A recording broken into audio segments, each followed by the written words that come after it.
Hi, I'm Sam Carman with the Indiana Division of Forestry, out here in the woods in south central Indiana. And today we're going to be talking about tree quality. What makes a good tree in the woods in terms of its lumber value, and maybe what makes a tree not so good. And with me today is District Forester Janet Eger. So Janet, when you're in the woods, what do you look for in a tree? First thing we look for, Sam, is species. Our two most valuable species here in Indiana are black walnut and white oak. Also look for general form of the tree, how straight it is, does it have any crooks, any sweep in it, any epicormic branches, which are those little branches that oftentimes come when a tree is under stress, how tall it is. The longer the log is, total log, the more quality you can put on. Size of the tree, the bigger the size of the tree, generally the better the quality. Mm-hmm. Does location sometimes affect the value of the tree in terms of how hard it might be to get out of the woods? It can affect value, and if it's hard to get out, the tree may get banged up a little bit. But if you're talking about growing the tree, then it's the site where the tree does best in its growth. Well, why don't we look at some trees and point out for me what qualities you see that are particularly good, and maybe some qualities that are going to detract from the value. Sure. Well, Sam, this is a black walnut, and again, it's one of the two highest value species in Indiana. However, because of the quality of this, it is not going to be a particularly valuable tree. Things that we look at here as far as value. Overall form, it does have a huge sweep to it. And a lot of knots, where this was a branch here and a little branch right there.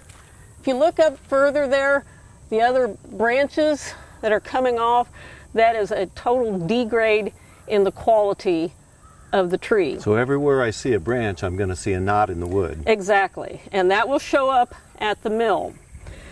You notice down here at the base of the tree, there's been damage, and this is probably mechanical damage from machinery or something running over it, and this allows insects and disease to get into the tree, and it's going to cause an interior degrade, which again will show up in the log at the mill, ultimately in the boards, and ultimately in the value of the tree.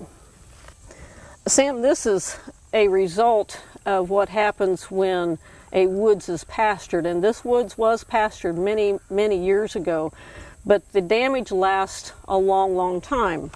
The sharp hooves of cattle, for example, will trample the roots, which not only compacts the soil, making it more difficult for the tree to get water and nutrients, but it also introduces wounds in the tree, and those wounds are entry points for insect and disease to get into the tree. Well, we've moved back into the interior of the woods to look for some higher quality trees, and I think we may have found one. Janet, can you tell us about this tree? Well, Sam, if you remember, we talked about white oak and black walnut as being the two highest quality and valuable species in Indiana, and this is a white oak tree. This is a site where white oak will do very well, and you can see that it's a larger diameter tree. This tree is 22 inches in diameter, and so it has more wood to add the quality to it, and that translates into value. You notice the form of this tree is much better than the ones we looked at earlier. This is much straighter. It doesn't have the excessive knots on it, and the taper is fairly minimal. That's also important on quality. Well, thanks, Janet, for showing us the ins and outs of the quality of trees in the woods.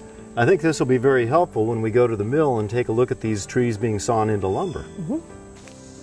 For more forestry information, be sure and visit our website. Thanks for watching, and we'll see you in the woods.